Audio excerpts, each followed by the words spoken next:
Halo teman-teman, selamat datang lagi di channel Seno Harvan Rasmani di segmen cerita cerutu. Pada kali ini saya akan bercerita sambil bercerutu, tapi saya agak bingung sedikit nih, kira-kira cerutu apa yang akan saya pilih untuk menemani cerita cerutu kita kali ini. Di sini saya udah ada 3 pilihan. Satu, di sini saya ada Talu Signature. Saya punya satu Talu Signature. Terus lalu yang kedua dengan short fillernya ini kita punya Guerrilla 1873 Orlok. Ini yang Paradox. Satu lagi kita punya Rojo Blanco yang short filler juga nih. Oke. Kita bolongin dulu ya. Ya.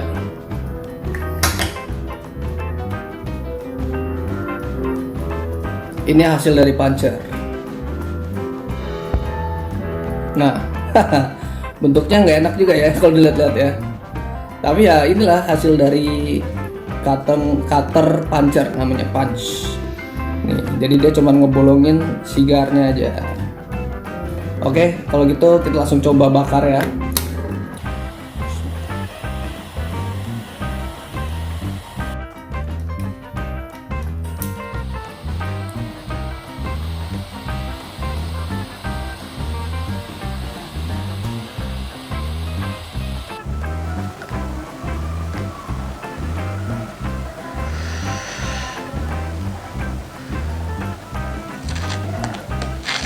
Drawnya soft banget nih sigar. Cocok banget buat pemula sigar ya. Buat teman-teman yang baru mau mencoba cerutu tuh rasanya seperti apa, gue saranin ini Orlok yang Paradox ini cocok banget karena drawnya enteng, nggak terlalu kasar banget, dan masih oke lah buat pemula sigar. Dan aftertaste-nya tuh rasanya soft, nggak terlalu pekat. Hari ini kita mau menceritakan tentang seseorang yang aslinya dia ini anak desa ya. Sebenarnya anak desa, dan dia itu stratanya itu di masyarakat tuh Sudra. Sudra itu adalah strata paling rendah di strata masyarakat zaman dulu. Jadi kan ada Sudra, ada Ksatria, ada Brahmana. Nah, orang ini tuh berada di kasta Sudra. Siapakah dia? The one and only Ken Arok. Gue tertarik banget sama nih orang, sama Ken Arok ini, karena dia ini real life atau cerita asli dari from zero to hero banget pada masa itu. Karena dia seperti gue bilang tadi, aslinya tuh adalah rakyat jelata biasa, orang desa, kastanya Sudra, nggak tahu apa-apa. Akhirnya dia mempunyai kemauan untuk menjadi seorang yang lebih baik lagi, dan jadilah dia seorang raja, dan anak-anaknya pun menjadi raja. Keturunannya dia tuh jadi raja semua, sampai keturunannya yang sekarang ini ada di Yogyakarta, Pakualam, dan sekitarnya. Inilah kenapa gue tertarik sekali untuk mengulik si Ken Arok ini. Di tahun 1180 itu ada sebuah kerajaan yang berdiri, namanya Kerajaan Kadiri. Nah, kalau misalnya gue tarik ke belakang lagi nih, Kerajaan Kadiri itu didirikan oleh raja yang bernama Erlangga. Keemasannya tuh berada pada rajanya yang bernama Jayabaya. Mungkin kalian pernah dengar tentang Jangka Jayabaya. Nah, Jangka Jayabaya itu apa sih artinya? Jangka Jayabaya itu adalah ramalan dari si raja, si Prabu Jayabaya ini. Nah, si Prabu Jayabaya ini suka banget melakukan tirakat, bertapa, sembayangnya orang zaman dulu. Sehingga pada saat itu tuh beliau ini, si Prabu Jayabaya ini tinggi sekali ilmunya. Saking tingginya dia sampai bisa merasakan masa depan. Kira-kira seperti itulah. Nah, tapi keturunannya ini, raja terakhir dari Kerajaan Kadiri bernama Kertajaya, ini sangat berbalik sekali sifatnya dengan si Jayabaya. Kenapa terbalik sekali? Karena pertama, si Kertajaya ini mempunyai sifat yang jumawa atau sombong, sehingga dia tidak takut atau tidak menghormati si kasta Brahmana, di mana kasta Brahmana ini satu tingkat di atasnya kasta Ksatria, kastanya si Kertajaya ini. Sehingga banyak pendeta atau Brahmana yang tidak menghormati dan tidak respect juga kepada si Raja Kertajaya ini. Pernah suatu hari dengan sombongnya dia menunjukkan kesaktiannya dengan cara menusukkan tombak di atas tanah, lalu dia berdiri di atas tombak itu. Bagaimana coba? bisa berdiri di atas tombak yang berdiri di atas tanah. Jadi seperti itulah kesombongan si Kertajaya, sehingga banyak sekali Brahmana atau pendeta-pendeta yang tidak respect sama si Prabu Kertajaya ini, sehingga terjadilah sebuah istilahnya revolusi yang terjadi di kerajaan Kadiri. Cuman karena para Brahmana ini nggak tahu cara ngelawannya gimana, jadi ya udahlah terima aja gitu. Akhirnya suatu hari di daerah Pangkur, kalau nggak salah di desa Pangkur, itu ada seorang perempuan atau ibu-ibu yang bernama Ken Endok. Nah, siapa Ken Endok ini? Ken Endok ini adalah ibu dari Ken Arok. Tapi Serat Pararaton atau Negara Kartagama pun tidak bisa menyebutkan siapa bapak dari Ken Arok ini. Ada yang bilang bapak Ken Arok ini seorang Brahmana, ada yang bilang bapaknya ini seorang dewa. Ada juga yang bilang bapaknya ini seseorang bernama Gajahpara. Jadi karena tidak tahu siapa bapaknya, si Ken Endok ini pun setelah Ken Arok lahir langsung dibuang ke kuburan. Jadi ada sebuah kuburan di halamannya, itu ditaruh di situ si Ken Arok, ditinggalkan gitu aja, sehingga ada seseorang datang ke arah kuburan itu dan mendengar ada suara tangisan bayi. Siapakah yang menemukan Ken Arok ini? Seseorang ini bernama Lembong. Nah, Lembong ini pun menemukan Ken Arok di kuburan, lalu diangkat sebagai anak oleh si Lembong dan istrinya. Akhirnya Ken Arok kecil ini karena ditemukan diberi nama Temu oleh Lembong dan keluarganya. Jadi Ken Arok pun mempunyai nama Temu dari dia kecil sampai dewasa. Sayangnya si Lembong ini adalah seorang penjudi, perampok, pencuri, pokoknya yang negatif-negatif lah. Dia ini ya mungkin karena masanya waktu itu juga kurang baik, jadi dia mau nggak mau ya jadi penjudi, pencuri dan sebagainya. Akhirnya Ken Arok kecil atau si Temu ini tumbuh besar menjadi seorang pencuri, penjudi dan sebagainya.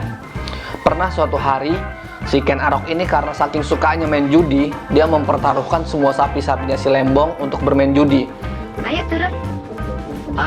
Aku nggak punya barang taruhan. Kerbau juga boleh. Siapa tahu kerbaumu bertambah. Ayo turun.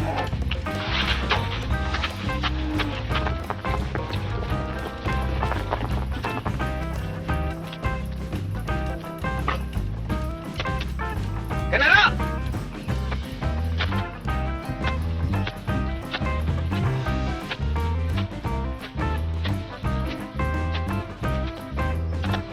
Mana kerbau yang kau gembalakan itu?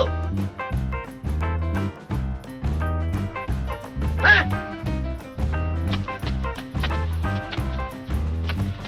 Kau buat taruhan lagi? Hah? Dan kalah? Iya! Minggat!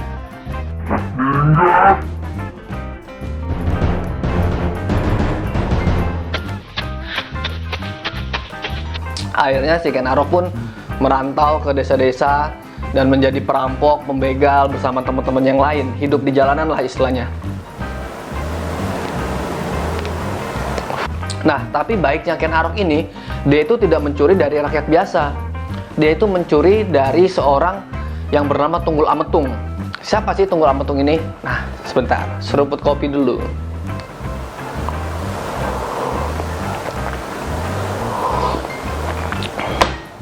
Nah, Tunggul Ametung ini adalah seorang akuwu atau lurah di suatu tempat yang bernama Tumapel.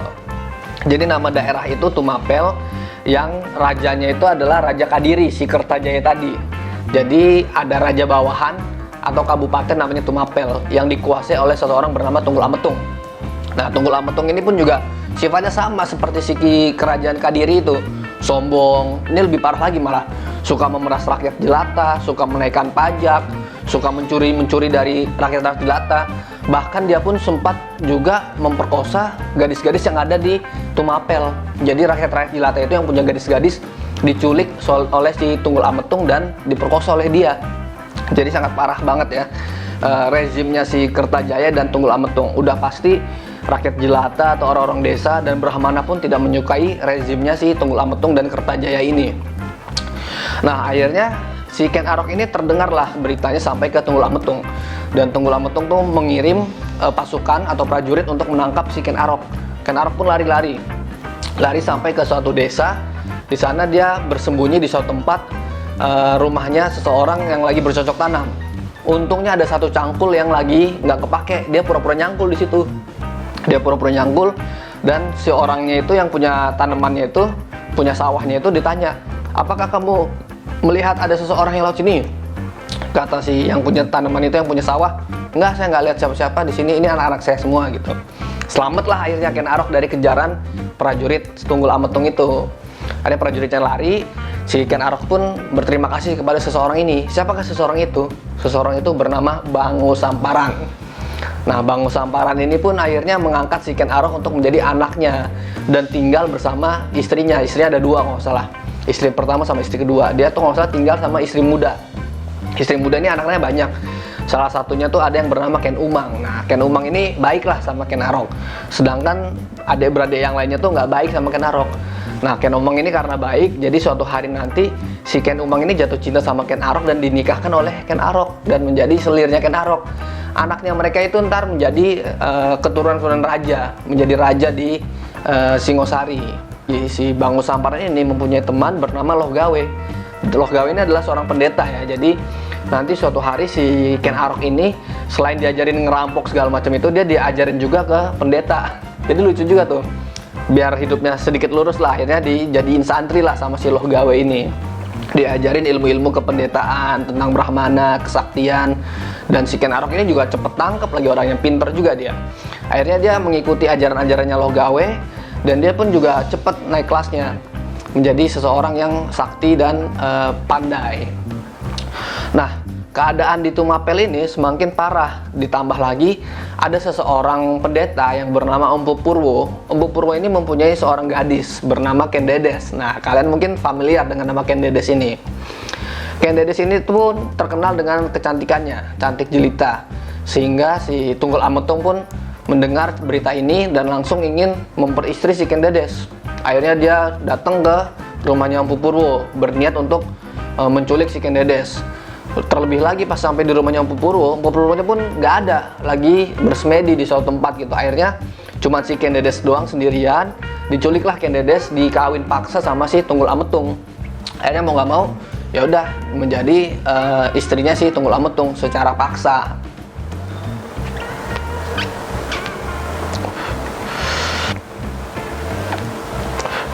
Gue udah sampai di pertengahan cerutu, rasanya konsisten banget ya.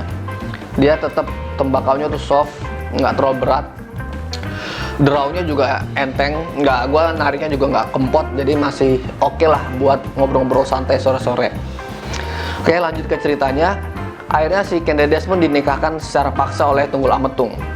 Nah, ini adalah titik dimana pendeta-pendeta ini pun udah deh, pokoknya ini saatnya kita melawan si Tunggul Ametung. Kita bikin si Tunggul Ametung ini terbunuh lah, atau gimana caranya kita keluar dari rezimnya si Tunggul Ametung. Akhirnya si Loh Gawe ini membuat siasat. Maksud kedatangan saya ingin menghadapkan anak saya, Ken Arok, agar bisa mengabdi di Tumapel apabila anak Mas berkenan. Saya memang butuh seorang pengganti. Mana dia, Bapak? Jadi si Ken Arok ini ntar akan diperkenalkan kepada Tunggul Ametung. Kan Tunggul Ametung tuh nggak tahu sebenarnya si perampoknya ini bernama Ken Arok. Dia nggak pernah ketemu kan sama Ken Arok. Akhirnya dikenalkanlah sama si Loh Gawe kalau si Ken Arok ini adalah orang yang sakti, orang yang pandai silat. Jadi dia tuh nanti bisa menjadi pengawalnya Tunggul Ametung. Akhirnya si Ken Arok pun diangkat menjadi prajurit atau pengawalnya Tunggul Ametung. Dan setelah sekian lama, si Ken Arok ini pun diangkat menjadi kepala prajurit. Nah, pada suatu hari, si Ken Arok ini pun istilahnya tuh mengawal si Tunggul Ametung sama Ken Dedes nih ke sebuah tempat. Pakai kereta kencana, jadi mereka tuh berpergiannya pakai kereta kencana, dikawal sama Ken Arok, sama ada temennya lagi pengawal juga namanya Kebo Ijo. Nah, pas dikawal itu sampai ke suatu tempat, akhirnya turun kan tuh si Ken Dedes sama si Tunggul Ametung. Nah, kebetulan Ken Arok ini ngebukain pintunya buat si Ken Dedes. Pas Ken Dedes mau turun, nggak sengaja kainnya itu tersingkap, sehingga si Ken Arok tuh bisa melihat isi kain dari si Ken Dedes ini. Tetapi yang dilihat sama si Ken Arok ini bukan apa-apa, tapi adalah sebuah sinar atau cahaya yang sangat terang sekali yang dilihat oleh Ken Arok dari balik kainnya si Ken Dedes.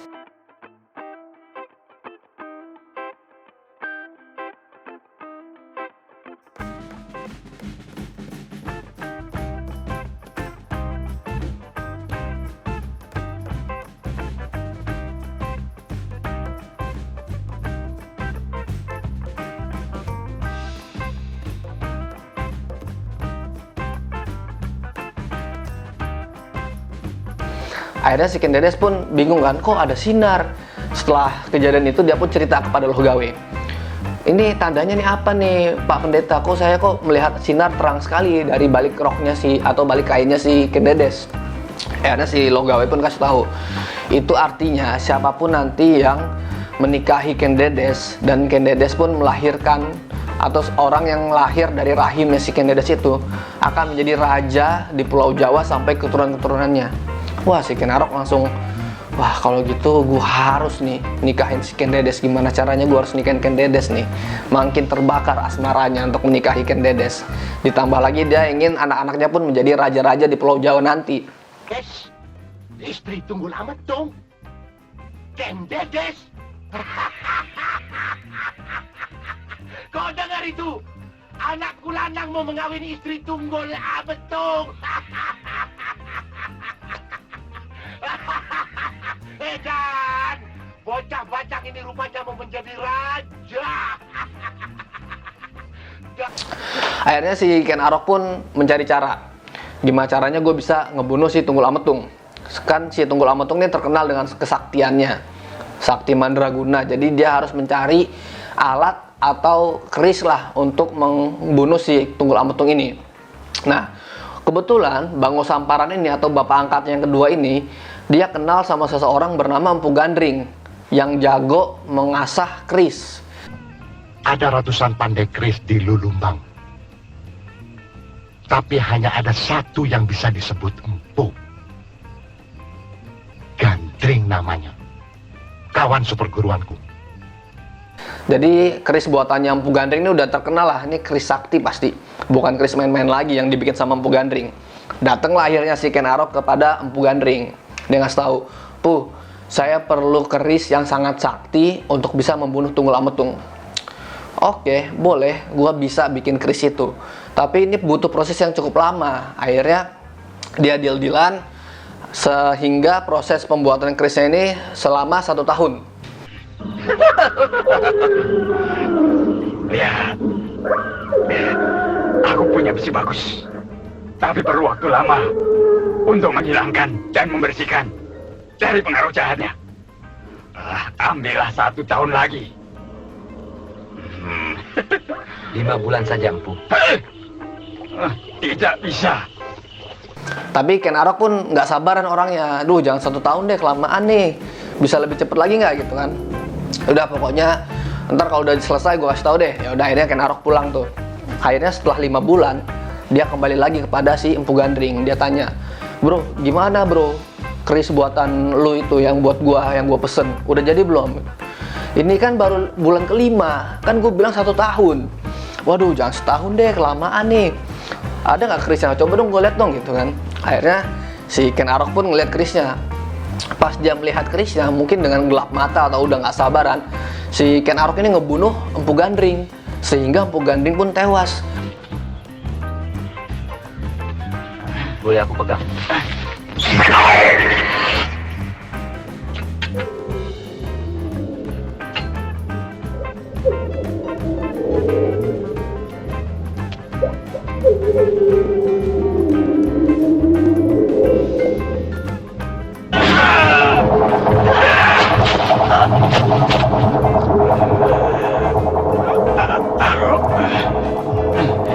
Kau dengan 7 keturunanmu akan mati oleh keris ini. Tetapi setelah si Empu Gandring ini tewas, si Ken Arok pun menyesal. Emang aslinya nih Ken Arok ini orang baik ya. Jadi pas si Empu Gandring ini tewas, dia pun menyesal, kenapa gue bunuh nih orang ya. Akhirnya dia mengucapkan sebuah sumpah juga, kalau nanti gue jadi raja ngegantiin si Tunggul Ametung, gue janji keturunan-keturunan lu akan gue muliakan. Nah, itu janjinya si Ken Arok kepada keturunannya si Empu Gandring. Aku bersumpah, kalau aku mulia nanti, seluruh anak cucumu dan rakyat Lulumbang akan kumuliakan. Akhirnya dia balik lagi ke Tumapel. Terus habis itu dia cerita ke Loh Gawe.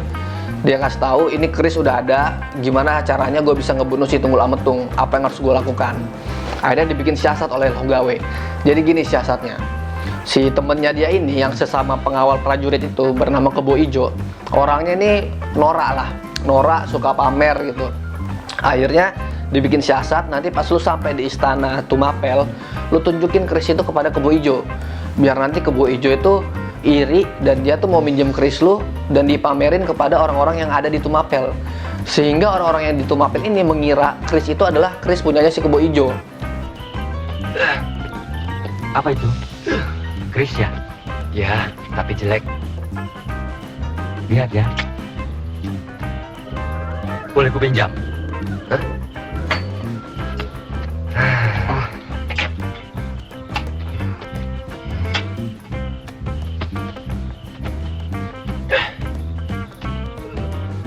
Kalau perlu, ku tukar dengan pak kerisku. Mau? Kalau perlu begini, tidak usah tukar-menukar. Ambil saja emas ini semuanya, tanpa harus menukar dengan keris itu. Cukup pinjamkan selama setahun, tapi jangan bilang kalau keris itu milikmu. Akhirnya ya udahlah, nih lu ambil deh nih keris gua gitu kan. Sama si Kebo Ijo pun keris itu dipamerin, dia muter-muter Tumapel sambil megang keris. Wih, di keris baru nih, keris baru, sehingga orang-orang pun melihat dan mengira kalau keris itu miliknya si Kebo Ijo. Dan malamnya saat Kebo Ijo sedang tidur, diambil kerisnya oleh si Ken Arok. Dan Ken Arok ini berjalan ke ruangannya Tunggul Ametung. Saat Tunggul Ametung sedang tidur, langsung ditusuk di jantungnya si Tunggul Ametung keris itu dan dibiarin gitu aja. Sehingga pas pagi-pagi abdi-abdi dalamnya datang ngelihat si Tunggul Ametung udah meninggal, udah tewas, dan keris Kebo Ijo ada di dalam tubuhnya si Tunggul Ametung. Sehingga orang-orang mengira yang membunuh Tunggul Ametung ini adalah Kebo Ijo. Akhirnya keesokan harinya si Kebo Ijo pun diarak ke balai-balai atau ke lapangan itu dan dieksekusi di situ, dibunuh oleh si Ken Arok karena si Kebo Ijo itu dikira membunuh Tunggul Ametung. Akhirnya setelah Tunggul Ametung pun tewas dan Kebo Ijo pun tewas, si Ken Arok menobatkan dirinya sebagai raja di Tumapel. Akhirnya Ken Arok pun bisa memperistri si Ken Dedes. Tapi sayangnya pas si Ken Arok ini memperistri Ken Dedes, ternyata Ken Dedes itu udah hamil dari si Tunggul Ametung itu. Dan anaknya mereka itu nanti namanya Anusapati. Anusapati ini yang akan membunuh Ken Arok. Jadi Tumapel ini yang tadinya kabupaten dibikin oleh Ken Arok menjadi kerajaan sejajar sama Kediri. Nah, si Kertajaya nih rajanya Kediri, dia tuh mendengar, wah itu Tumapel kok sekarang jadi kerajaan, bukan jadi bawahan gua lagi, ini ada apa nih? Nah, akhirnya si Ken Arok ini mengumpulkan pasukan, mengumpulkan kekuatan lah istilahnya untuk memberontak kepada kerajaan Kadiri. Berperanglah akhirnya si kerajaan Kadiri bersama dengan si kerajaan Tumapel yang dipimpin oleh Ken Arok. Tapi sebelumnya, karena kan si Raja Kadiri ini, si Kertajaya, orangnya itu kan sombong banget. Saking sombongnya dia ngomong gini, tidak akan ada yang bisa membunuh saya kecuali Batara Siwa. Nah, istilahnya kalau zaman sekarang tuh ngomongnya nggak ada yang bisa ngebunuh gua kecuali Tuhan gitu. Akhirnya si Ken Arok ini dengan restunya para pendeta-pendeta, dia memakai nama Batara Siwa untuk membunuh si Kertajaya. Dengan bendera Batara Siwanya itu, akhirnya Ken Arok pun menyerang kerajaan Kadiri. Dan kerajaan Kadiri pun hancur diserang oleh Ken Arok dan kerajaan Tumapelnya itu. Sehingga kerajaan Kadiri pun yang tadinya sebuah kerajaan, setelah si Kertajaya pun wafat, turun menjadi sebuah kabupaten, Kabupaten Kadiri. Nah, karena si Ken Arok ini orangnya baik, anaknya si Kertajaya tadi dijadikan raja bawahan di Kadiri. Jadi sekarang yang menjadi kerajaannya adalah Tumapel dengan rajanya si Ken Arok, dan ada kerajaan bawahan namanya Kerajaan Kadiri atau Kabupaten Kadiri yang dikuasai oleh anaknya si Kertajaya tadi. Nah, nantinya si anaknya Kertajaya ini mempunyai keturunan sampai yang bernama Jaya Katuang. Jaya Katuang itu akan membalaskan dendam Ken Arok nanti kepada Raja Kertanegara yang nantinya muncul-munculnya tuh kerajaan Majapahit. Videonya ada di atas ini, lo nonton deh. Cikal bakal kerajaannya Majapahit, itu juga seru juga ceritanya. Akhirnya si Ken Arok pun menjadi seorang raja di kerajaan Tumapel pada tahun 1222 dengan gelar Sri Rajasa Batara Sang Amurwa Bumi. Wow, panjang juga ya gelarnya ya. Jadi seperti itu cerita tentang Ken Arok yang tadinya dia seorang sudra yang tidak tahu bapaknya siapa, sehingga menjadi seorang raja di kerajaan Tumapel, dan anak-anaknya pun menjadi raja di Pulau Jawa. Ntar ada yang menjadi raja di Majapahit, raja di Mataram, sampai ke Mataram yang ada zaman sekarang ini. Itu semua adalah anak cucu atau keturunan-keturunan dari si Ken Arok. Terahnya Ken Arok lah istilahnya. Orlok Paradox. Gue udah sampai di mendekati kaki Cerutu. Rasanya di sini makin padat ya rasanya ya. Makin pahitnya tuh lebih berasa dari yang sebelum-sebelumnya. Tapi rasa tembakaunya juga tetap soft, nggak terlalu berat menderaunya.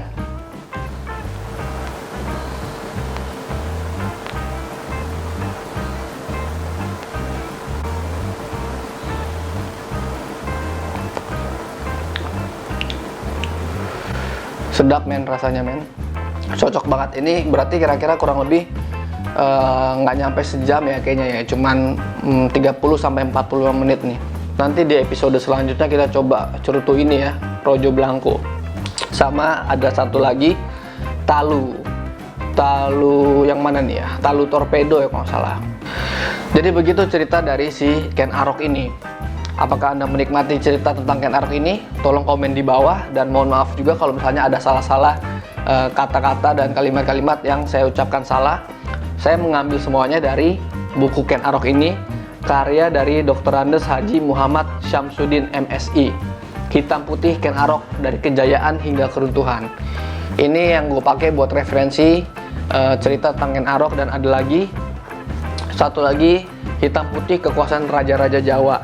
Ini nggak cuma menceritakan tentang Ken Arok, ini seluruh raja-raja Jawa dari mulai Raja Sima di kerajaan Panjalu sana dulu sampai ke raja-raja Demak dan segala macamnya. Ini ada semua di sini. Terus kalau buat cerita aslinya, kok kita bisa tahu sih cerita-cerita zaman dulu itu ada beberapa serat dan babat yang dihasilkan oleh orang-orang zaman dulu yang menceritakan kejadian-kejadian zaman dulu. Mungkin nggak terlalu detail, tapi kita jadi bisa tahu referensi, oh orang zaman dulu tuh seperti ini, raja-raja siapa aja. Namanya itu adalah Babat Tanah Jawi. Dari situ kita bisa tahu kerajaan-kerajaan zaman dulu seperti apa, raja-rajanya siapa, dan ada juga beberapa prasasti yang menceritakan tentang kejadian-kejadian zaman dulu. Ada juga serat, namanya serat Pararaton, serat apa. Ada juga Nagara Kartagama, itu karangannya Empu Prapanca nggak salah. Yang serat Pararaton apa Nagara Kartagama gue lupa. Tapi itu ada dokumen-dokumen atau naskah-naskah atau skrip zaman dahulu kala yang menceritakan kejadian-kejadian tentang zaman dulu juga. Dari situ kita bisa mengetahui semua kejadian masa-masa kejayaan Majapahit, Sriwijaya, Kerajaan Panjalu, Demak, Mataram, dan sebagainya. Tolong komen juga di bawah, kira-kira next episode kita akan menceritakan tentang kerajaan apa lagi, atau tokoh siapa yang mau kita ceritakan, biar nanti gue cari infonya, gue gali lagi, dan kita ceritakan di episode selanjutnya. Selamat menikmati cerutu, dan sampai bertemu lagi di episode selanjutnya.